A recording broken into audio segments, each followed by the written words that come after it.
ಅಂದರೆ ಸೈಜ್ ಏನಿದೆ ಅಲ್ಲ, ಈ ಒಂದು ಸೈಜ್ ನೀವು ನೋಡ್ತಿದ್ದೀರಲ್ಲ, ಇದು ಸ್ಟಾರ್ಟಿಂಗ್ ಇಂದ ಹಿಡಿದು ಕೊನೆವರೆಗೂ ಸಹ ಇದೇ ಒಂದು ಸೈಜ್ ಬರ್ತದೆ. ಕೆಲವು ವೆರೈಟಿನಲ್ಲಿ ಏನಾಗುತ್ತೆ ಅಂತ ಹೇಳಿದ್ರೆ ಒಂದು 4-5ರಿಂದ 10 ಪಿಕ್ಕಿಂಗ್ ಕೀಳವರೆಗೂ ಒಂದು ಸೈಜ್ ಬರುತ್ತೆ, ಮತ್ತೆ ಹಂಗೆ ಹೋಗ್ತಾ ಇದ್ದಂಗೆ ಆ ಸೈಜ್ ಸಣ್ಣದಾಗಿ ಹೋಗ್ತದೆ. ಬಟ್ ಈ ವೆರೈಟಿಯ ಒಂದು ವಿಶೇಷತೆ ಅಂತ ಹೇಳಿದ್ರೆ ಫಸ್ಟ್ ಇಂದ ಹಿಡಿದು ಲಾಸ್ಟ್ ವರ್ಗು ಅದು ಅದೇ ಸೈಜ್ ಅನ್ನ ಮೇಂಟೈನ್ ಮಾಡ್ಕೊಳ್ಳುತ್ತೆ. ಅಂದ್ರೆ ಮಾರ್ಕೆಟ್ ಅಲ್ಲಿ ಒಳ್ಳೆ ರೇಟ್ ಸಿಗ್ತದೆ. ಮೈನ್ ಇದು ಅಂತ ಹೇಳಿದ್ರೆ ಇದು ಗಟ್ಟಿ ಇದೆ ನೋಡಿ, ಇದು ನೀವು ನೋಡಬಹುದು ಗಟ್ಟಿ ಇದೆ, ಚಿಗಿದ್ರು ಇದಾಗೋದಿಲ್ಲ. ಈ ಒಂದು ಇದರಿಂದನ ಈ ವೆರೈಟಿ ವೆಸ್ಟ್ ಬೆಂಗಾಲ್ ಆಮೇಲೆ ಚೆನ್ನೈ ಎಲ್ಲ ಬೇರೆ ಬೇರೆ ನಾರ್ತ್ ಇಂಡಿಯಾವರೆಗೂ ಹೋಗ್ತದೆ. ಈ ವೆರೈಟಿನ ಮಿನಿಮಮ್ ನಾವು 10ರಿಂದ 15 ದಿವಸವರೆಗೂ ನಾವು ಹಂಗೆ ಇಟ್ಟರು ಸಹ ಇದು ಯಾವುದೇ ತರದಿಂದ ತೊಂದರೆ ಆಗೋದಿಲ್ಲ. ಆ ತರ ಚೆನ್ನಾಗಿರ್ತದೆ. ಅಂದ್ರೆ ಕೀಪಿಂಗ್ ಕ್ವಾಲಿಟಿ ತುಂಬಾ ಚೆನ್ನಾಗಿದೆ. ಆಮೇಲೆ ವಿಶೇಷತೆ ಅಂತ ಹೇಳಿದ್ರೆ ಈಗ ನಾವು ಈ ವೆರೈಟಿ ಬರೀ ಕೋಲಾರದಲ್ಲಿನ ಜಾಸ್ತಿ ಬೆಳೀತಾ ಇದ್ರು. ಈ ಕೋಲಾರದಿಂದ ಹೋಗಿ ಚಳ್ಳಕೆರೆನಲ್ಲಿ ಒಬ್ಬೊಬ್ಬ ರೈತ 20ರಿಂದ 25 ಎಕರೆ ಬೆಳೆದಿದಂತ ರೈತರು ಇಲ್ಲಿ ಬಂದಿದ್ದಾರೆ. ಅವ್ರು ಈ ವೆರೈಟಿನ ತುಂಬಾ ಚೆನ್ನಾಗಿದೆ. ಆಮೇಲೆ ರೈತರಿಗೆ ಒಂದು ಅತ್ಯಂತ ವಿಶ್ವಾಸಾರ್ಥ ತಳಿ. ಆಮೇಕಿಂತ ಈಲ್ಡ್ ಜಾಸ್ತಿ ಬರ್ತದೆ. ಆಮೇಲೆ ಕಲರ್ ಮೇಂಟೈನ್ ಆಗ್ತದೆ. ಕಲರ್ ನೋಡಿ ಹೆಂಗಿದೆ, ಕಲರ್ ಶೈನಿಂಗ್ ಇದೆ. ಮಾರ್ಕೆಟ್ ಅಲ್ಲಿ ಶೈನಿಂಗ್ ಕೇಳ್ತಾರಲ್ಲ, ಬರೀ ಟೊಮೊಟೊ ಇದಾದ್ರೆ ಬೇಕಾಗಿದೆಲ್ಲ. ಮೇಜರ್ ಟೊಮೆಟೊ ಏನು ನಮಗೆ ಒಳ್ಳೆ ಒಂದು ಲಕ್ಷಣ ಅಂತ ಹೇಳಿದ್ರೆ ಶೈನಿಂಗ್ ಇದೆ, ಆಮೇಲೆ ಕಲರ್ ಇದೆ, ಆಮೇಲೆ ಇನ್ನೊಂದು ಅಂತ ಹೇಳಿದ್ರೆ ಲಾಂಗ್ ಟ್ರಾನ್ಸ್ಪೋರ್ಟೇಷನ್ಗೆ ಗಟ್ಟಿ ಇದೆ. ಅದು ಬಹಳ ಮುಖ್ಯ. ಯಾಕಂತ ಹೇಳಿದ್ರೆ ಲೋಕಲ್ ಮಾರ್ಕೆಟ್ಗೆ ಆಗಲಿಲ್ಲ ಅಂತ ಹೇಳಿದ್ರು ಇಲ್ಲಿ ರೇಟ್ ಕಡಿಮೆ ಇದ್ದಾಗ ಬೇರೆ ಕಡೆ ಎಕ್ಸ್ಪೋರ್ಟ್ ಮಾಡ್ತಾರಲ್ಲ, ಅದು ತುಂಬಾ ಅನುಕೂಲ ಆಗ್ತದೆ ಈ ವೆರೈಟಿಗೆ. ಅದಕ್ಕಾಗಿನ ಕೆಲವರು ಹೇಳಿದ್ರು ಒಂದೊಂದು ರೈತ ಒಂದೊಂದು ಇಳುವರಿಯಿಂದ ತೆಗಿತಾರೆ. ಕೆಲವರು 8 kg ಬೆಳೀತಾರೆ, 10 kg ಬೆಳೀತಾರೆ. ಸೊ ಈ ರೈತರು ನವೆಂಬರ್ ಅಲ್ಲಿ ಹಾರ್ವೆಸ್ಟ್ ಮಾಡಕ್ ಸ್ಟಾರ್ಟ್ ಮಾಡಿದ್ದಾರೆ. ಅವ್ರು ಹೇಳೋದ್ರ ಪ್ರಕಾರನ ಮಾರ್ಚ್ ವರೆಗೂ ತೆಗಿತಾರಂತೆ. ಅಂದ್ರೆ 30-35 ಹಾರ್ವೆಸ್ಟಿಂಗ್ ಮಾಡ್ತಾರೆ. ಕೆಲವರು ನಾವು ಏನು ನೋಡಿದ್ವಲ್ಲ, ರೈತರು ಏನಾಗುತ್ತೆ ಅಂತ ಹೇಳಿದ್ರೆ 8ರಿಂದ 10, 15 ತಳಿ 15 ಪಿಕ್ಕಿಂಗ್ ಮಾಡ್ತಾರೆ. ಅಲ್ಲಿಗೆ ವೆರೈಟಿ ಕ್ಲೋಸ್ ಆಗುತ್ತೆ. ಇದು ನವೆಂಬರ್ ಅಲ್ಲಿ ನೀವು ಹಾರ್ವೆಸ್ಟ್ ಸ್ಟಾರ್ಟ್ ಆಗಿದೆ, ಮಾರ್ಚ್ ವರೆಗೂ ತೆಗಿತಾರಂತೆ. ನೀವೆಲ್ಲ ನೋಡಿದ್ರೆ ಈಗ 15ರಿಂದ 16 ಪಿಕ್ಕಿಂಗ್ ಆಗಿದೆ. ಸೊ 2ರಿಂದ 3 ಪಿಕ್ಕಿಂಗ್ ನೀವು ತೆಗೆದಿದ್ದಾರೇನೋ ಅದೇ ಥರ ಬೆಳೆ ಕಾಣಿಸ್ತದೆ. ಅಚ್ಚಿಗಿದೆ, ಒಳ್ಳೆ ಕಂಟಿನ್ಯೂಸ್ ಆಗಿ ಹೂವು ಬಿಡ್ತದೆ, ಕಾಯಿ ಬರ್ತದೆ.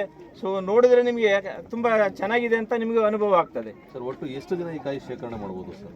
ಸರ್, ನಾವು ಮನೆಯಲ್ಲಿ ಇಟ್ಟು ರೈತರು ಹೇಳೋದು ಪ್ರಕಾರನ ಸೊ ಇಟ್ಟರೆ 1 ದಿವಸ ಇಟ್ಟರೆ ನೀವು 10ರಿಂದ 15 ದಿವಸವರೆಗೂ ಚೆನ್ನಾಗಿರ್ತದೆ. ಕೀಪಿಂಗ್ ಕ್ವಾಲಿಟಿ ಚೆನ್ನಾಗಿದೆ, ಈಸಿ ಆಗುತ್ತೆ ಅಂತ ಹೇಳ್ತೀವಿ. ಟ್ರಾನ್ಸ್ಪೋರ್ಟೇಷನ್ಗೆ ತುಂಬಾ ಈಸಿ ಆಗುತ್ತೆ, ಗಟ್ಟಿ ಇದೆ ಮತ್ತು ಸೆಲ್ಫ್ ಲೈಫ್ ತುಂಬಾ ಚೆನ್ನಾಗಿದೆ. ಆಮೇಲೆ ನಿಮ್ಮ ಪ್ರಾಡಕ್ಟ್ ಅಲ್ಲಿ ಮಚ್ಚೆ ಆಗಲಿ ಹುಳ ಆಗಲಿ ಈ ಥರದೇನೋ ಆಮೇಲೆ ನೀವು ನೋಡ್ತಿದ್ದೀರಲ್ಲ, ಎಲ್ಲಾದ್ರೂ ಇಲ್ಲ ನೋಡ್ಬೋದು ನೀವು. ನಾ ಹೇಳೋದಕ್ಕಿಂತ ನೀವು ಎಲ್ಲ ನೋಡಿದ್ದೀರಾ.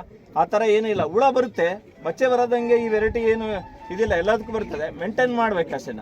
ಇದನ್ನ ಯಾವ ಥರ ನಾವು ಕರೆಕ್ಟಾಗಿ ಕಾಲಕ್ಕೆ ಔಷಧ ಇದನ್ನ ಮಾಡ್ಕೊಂಡ್ರೆ, ಬಟ್ ಬೇರೆ ಬೇರೆ ವೆರೈಟಿ ಕೊಟ್ಟಾಗ ರೈತರಿಗೆ ಅದನ್ನ ನೀವು ಡೈರೆಕ್ಷನ್ ಕೊಡ್ತೀರಾ, ಈ ರೀತಿ ನೀವು ಔಷಧಿ ಬಳಸಿದ್ರೆ ಹುಳ ಬೀಳಲ್ಲ, ಆಮೇಲೆ ಮಚ್ಚೆ ಬರಲ್ಲ ಅಂತ ನೀವೇನಾದ್ರು ಡೈರೆಕ್ಷನ್ ಕೊಡ್ತೀರಾ? ನಾವು ಸಾಧ್ಯ. ಈಗ ಒಂದೊಂದು ಏರಿಯಾದಲ್ಲಿ ಒಬ್ಬೊಬ್ಬರು ನಮಗೆ ಟೆಕ್ನಿಕಲ್ ಪರ್ಸನ್ ಇರ್ತಾನೆ.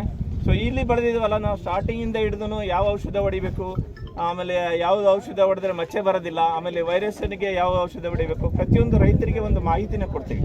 ಆ ಮಾಹಿತಿ ಕೊಟ್ಟ ಅದೇ ಥರನೇ ಇವರೆಲ್ಲ ಮೇಂಟೈನ್ ಮಾಡೋದ್ರಿಂದನ ಸೊ ಈ ಥರ ಮಚ್ಚೆ ಬಂದಿಲ್ಲ, ಆಮೇಲೆ ವೈರಸ್ ಬಂದಿಲ್ಲ. ನೀವು ಎಲ್ಲ ನೋಡ್ಬೋದು. 135 ಎಕರೆಯಲ್ಲೇ ಒಬ್ಬ ರೈತ ಮೇಂಟೈನ್ ಮಾಡಿದಾನಲ್ಲ, ಯಾವ ಥರ ಇದೆ ಅನ್ನೋದ ನೀವೇ ನೋಡ್ಬೋದು. ಆಮೇಲೆ ಬೇರೆ ಬಿತ್ತನೆ ಬೀಜಕ್ಕೂ ಟೊಮೊಟೊ ಬೀಜಕ್ಕೂ ನಿಮ್ಮ ಬೀಜಕ್ಕೂ ರೀಸನಬಲ್ ಆಗಿ ಸಿಗುತ್ತೆ ರೇಟ್ ರೈತರಿಗೆ? ನಮ್ಮದು ರೀಸನಬಲ್ ರೇಟ್ ಇದೆ, ಭಾಳ ಹೈ ಇಲ್ಲ ಮತ್ತು ತುಂಬ ಲೋ ಇಲ್ಲ. ಸೊ ರೀಸನಬಲ್ ಇದೆ, ಆವರೇಜ್ ಪ್ರೈಸ್ ಇದೆ. ಬೇರೆ ಎಲ್ಲ ತಳಿಗೆ ಕಂಪ್ಯಾರಿಸನ್ ಮಾಡಿದರೆ ಆವರೇಜ್ ಪ್ರೈಸ್ ಇದೆ. ಈ ಒಂದು ತಳಿ ಎಲ್ಲ ಭೂಮಿಗೂ ಅಡ್ಜಸ್ಟ್ ಆಗ್ತದೆ. ಒಂದು ವಿಶೇಷತೆ ಅಂತ ಹೇಳಿದ್ರೆ ಮಳೆಗಾಲದಲ್ಲೂ ಬೆಳಿಬೋದು ಮತ್ತು ಬೇಸಿಗೆನಲ್ಲೂ ಬೆಳಿಬೋದು. ಬೇಸಿಗೆನಲ್ಲಿ ಏನಕ್ಕೆ ಅಂತ ಹೇಳಿದ್ರೆ ವೈರಸ್ ಟಾಲರೆನ್ಸ್ ಚೆನ್ನಾಗಿರೋದ್ರಿಂದನ ಸೊ ಇದು ಬೇಸಿಗೆನಲ್ಲಿ ಒಳ್ಳೆಯ ಇಳುವರಿ ಕೊಡ್ತದೆ. ಆಮೇಲೆ ಮಳೆಗಾಲದಲ್ಲಿ ಇದು ಲೈಟ್ ಟಾಲರೆನ್ಸ್ ಚೆನ್ನಾಗಿದೆ ಇದಕ್ಕೆ, ಹಂಗಾಗಿ ಮಳೆ ಜಾಸ್ತಿ ಆದ್ರೂ ಸಹ ಒಳ್ಳೆ ಇಳುವರಿನ ಕೊಡ್ತದೆ. ಎಷ್ಟು ರೈತರು ನೀವು ಬಿತ್ತನೆ ಕೊಟ್ಟಿದ್ದೀರಾ ಸರ್ ಈಗ ನಮ್ಮ ಸ್ಟೇಟಲ್ಲಿ, ಕರ್ನಾಟಕದಲ್ಲಿ? ಸರಿ, ಈ ಕರ್ನಾಟಕದಲ್ಲಿ ನಾವು ಮೇಜರ್ ಇದನ್ನ ಬೆಳೀತಾ ಇರೋದು. ಕೋಲಾರದಲ್ಲಿ ಹೆಚ್ಚು ಕಡಿಮೆ 1,500-2 ಸಾವಿರ ಜನ ಇದು ಮಾಡಿದ್ದಾರೆ. ನೆಕ್ಸ್ಟ್ ಇದು ಬಿಟ್ಟರೆ ಚಳ್ಳಕೆರೆನಲ್ಲಿ ಆಲ್ಮೋಸ್ಟ್ ಒಂದು 100ಕ್ಕೆ 60 ಭಾಗ ರೈತರೆಲ್ಲ ಚಳ್ಳಕೆರೆನಲ್ಲಿ ಸಲಾರ್ ಬೆಳೀತಾ ಇದ್ದಾರೆ. ಆಮೇಲೆ ಬೇರೆ ಪ್ರಾಡಕ್ಟ್ ಟೊಮೊಟೊಗೂ ಸಲಾರ್ 3119 ಹೇಳ್ತಿದ್ದೀರಲ್ಲ, ಇದಕ್ಕೂ ಏನು ವ್ಯತ್ಯಾಸ ಇದೆ ಸರ್? ಈಗ ಆ ಟೊಮೊಟೊ ಈ ಟೊಮೊಟೊ ಹಿಡಿದ್ರೆ ಏನು ವ್ಯತ್ಯಾಸ ಗೊತ್ತಾಗುತ್ತೆ ರೈತರಿಗೆ? ಯಾವ ರೀತಿ ಕಂಡುಕೊಳ್ಕೋಬೇಕು? ಇದು ಸಲಾರ್ 3119, ಇದು ಬೇರೆ ಕಂಪ್ನಿದ ಹೆಂಗೆ ಫೈಂಡ್ ಔಟ್ ಮಾಡಬೇಕು ರೈತರು? ಸರ್ ಮೈನ್ ಇದು ಅಂತ ಹೇಳಿದ್ರೆ ಈಗ ಸೈಜು ಮತ್ತೆ ಶೈನಿಂಗು ಆಮೇಲೆ ಫರ್ನೆಸ್ ಇವು ಮೂರೂ ಇದರಲ್ಲಿ ಚೆನ್ನಾಗಿದೆ ಅಂದ್ರೆ ಯಾವ ರೀತಿ ಫೈಂಡ್ ಔಟ್ ಮಾಡಬೇಕು? ಈಗ ಹೆಚ್ಚು ಕಡಿಮೆ 90 ರಿಂದ 100 ಗ್ರಾಮ್ ಇದು ಬೇಕಾಗುತ್ತೆ ಅವ್ರಿಗೆ, ಸೈಜ್ ತೂಕ ಬರುತ್ತೆ. ಆಮೇಲೆ ಒಳ್ಳೆ ರೌಂಡ್ ಶೇಪ್ ಇದೆ, ಈ ಶೇಪ್ ಕೇಳ್ತಾರೆ. ಕೆಲವು ತುಂಬಾ ಉದ್ದ ಇದ್ರೆ ಆಮೇಲೆ ಬೇರೆ ತರ ಇದ್ರಲ್ಲ, ಈ ತರ ಶೇಪ್ ಇದ್ರೆ ರೈತರಿಗೆ ತುಂಬಾ ಯೂನಿಫಾರ್ಮಿಟಿ ಇದಿರ್ತದೆ, ಸೈಜಲ್ಲಿ ಕಲರ್ ಯೂನಿಫಾರ್ಮಿಟಿ ಇರ್ತದೆ. ವೇಟ್ ಎಷ್ಟು ಬರುತ್ತೆ ಸರ್ 90 ರಿಂದ 100 ಗ್ರಾಮ್ ಬರುತ್ತೆ. ಮ್ಯಾಕ್ಸಿಮಮ್ ಅಂತ 120ವರೆಗೂ ಹೋಗ್ಬೋದು. ಸೊ ಜನರಲ್ ಆವರೇಜ್ ಮೇಂಟೈನ್ ಮಾಡ್ಕೊಂಡು ಹೋಗೋದು 90 to 100 ಗ್ರಾಮ್. ಸರ್ ಬರೀ ನ್ಯಾಷನಲ್ ಮಾರ್ಕೆಟಲ್ಲ ಇದೆ, ಇಂಟರ್ನ್ಯಾಷನಲ್ ಮಾರ್ಕೆಟ್ಗೆ ನಾನು ಹೋಗಿದೆಯಾ ಸರ್? ಇದು ಇಂಡಿಯಾದಲ್ಲಿ ನಾವು ಈ ತಳಿನ ನಾವು ಬಿಡುಗಡೆ ಮಾಡಿದ್ರಿಂದ ಕರ್ನಾಟಕ ಮತ್ತು ಎಂಟೈರ್ ಆಲ್ ಓವರ್ ಇಂಡಿಯಾದ ಪ್ರತಿಯೊಂದು ಸ್ಟೇಟಲ್ಲೂ ಬೆಳೀತಾರೆ. ಅಂತಾರಾಷ್ಟ್ರೀಯ ಮಾರುಕಟ್ಟೆಗೆ ನಾನು ಪಾದಾರ್ಪಣೆ ಮಾಡಿದ್ದೆ. ಪ್ರಾಡಕ್ಟು ಈಗೇನು ಟೊಮೊಟೊ ಬೆಳೆದಿರಲ್ಲ, ಈಗ ಕರ್ನಾಟಕ, ಮಹಾರಾಷ್ಟ್ರ ಇದೇನು ಹೇಳಿದ್ರೆ ನೀವು ಬೇರೆ ಬೇರೆ ಸ್ಟೇಟ್ ಹೋಗ್ತೀರಿ ಅಂತ, ಇದನ್ನು ಹೊರತುಪಡಿಸಿ ಶ್ರೀಲಂಕಾ, ಪಾಕಿಸ್ತಾನ ಇಲ್ಲ ಅಮೇರಿಕಾ ಈ ಕಡೆ ಏನಾದ್ರು ಎಕ್ಸ್ಪೋರ್ಟ್ ಮಾಡೋದು ನಡೀತದೆ? ಸರ್ ಈ ವೆರೈಟಿ ಈಗ ಬೇರೆ ಬೇರೆ ಒಂದು ತಳಿ ಬೇರೆ ಬೇರೆ ಕಂಟ್ರಿನಲ್ಲಿ ಬೆಳೀತಾರೆ. ಈ ಒಂದು ತಳಿನ ಬೇರೆ ಎಲ್ಲ ಕಂಟ್ರಿಗೂ ನಾವು ಇದು ಸೂಟಬಲ್ ಆಗ್ತಕ್ಕಂಥ ತಳಿ ಇದು. ಬಟ್ ಮೇಜರ್ ನಾವು ಈ ಕರ್ನಾಟಕ, ತಮಿಳುನಾಡು, ಆಂಧ್ರ, ಆಮೇಲೆ UP, MP ಆ ಕಡೆ ಎಲ್ಲಾನು ಇದನ್ನ ಮೇಜರ್ ಆಗಿ ನಾವು ಈ ತಳಿನ ಬೆಳೀತಾ ಇದ್ದಾರೆ. ಸರಿ ಸರ್, ಈ ಟೊಮೊಟೊಗೆ ಅಂತಾರಾಷ್ಟ್ರೀಯ ಡಿಮ್ಯಾಂಡ್ ಇದೆಯಾ ಅಂತ? ಸರ್ ಇದನ್ನ ಬಾಂಗ್ಲಾದೇಶಕ್ಕೆ, ಬೇರೆ ಬಾಂಗ್ಲಾದೇಶ, ಶ್ರೀಲಂಕಾ, ನೇಪಾಳಕ್ಕೆ ಕಳಿಸ್ತಾರೆ ಇದನ್ನ. ಅಲ್ಲಿ ಉತ್ತಮವಾದ ಬೇಡಿಕೆ ಇದೆ ಈ ಟೊಮೊಟೊಕ್ಕೆ, ಸಲಾರ್ ಟೊಮೊಟೊಕ್ಕೆ. ಬಾಂಗ್ಲಾದೇಶ, ಶ್ರೀಲಂಕಾ ಮತ್ತು ನೇಪಾಳ ಈ ಎಲ್ಲಾನು ಕಳಿಸ್ತಾರೆ, ಒಳ್ಳೆ ಡಿಮ್ಯಾಂಡ್ ಇದೆ. ಈಗ ಈ ದೇಶಗಳಲ್ಲಿ ಬೇಡಿಕೆ ಇದೆ ಅಂದ್ರೆ ಇದಕ್ಕೆ ಬಲವಾದ ಕಾರಣ ಇರುತ್ತಲ್ಲ ಸರ್, ಏನಕ್ಕೆ ಬೇಡಿಕೆ ಇದೆ ಅಂತ?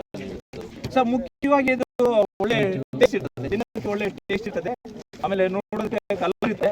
ಆಮೇಲೆ ಅಲ್ಲಿ ಇಲ್ಲ ನಾವು ಅಲ್ಲಿಗೆ ಟ್ರಾನ್ಸ್ಪೋರ್ಟೇಷನ್ ಮಾಡಿದಾಗ ಇದು ತುಂಬಾ ಚೆನ್ನಾಗಿದೆ, ಹಂಗೆ ಇಟ್ಟು ಕ್ವಾಲಿಟಿ ಚೆನ್ನಾಗಿದೆ, ಅದಕ್ಕೆ ಬಾಳಿಕೆ ಬರ್ತದಲ್ಲ, ಅದಕ್ಕೆ ತುಂಬಾ ಇಷ್ಟಪಡ್ತಾರೆ. ಮೂಡಲಗಿರಿಯಪ್ಪ ಇಲ್ಲಿ ನಾನು ಜನರಲ್ ಮ್ಯಾನೇಜರ್, ನಾನು ಹೆಡ್ ಕ್ವಾರ್ಟರ್ ಬೆಂಗಳೂರಲ್ಲಿ ಇರ್ತೀನಿ ನಾನು. Thank you.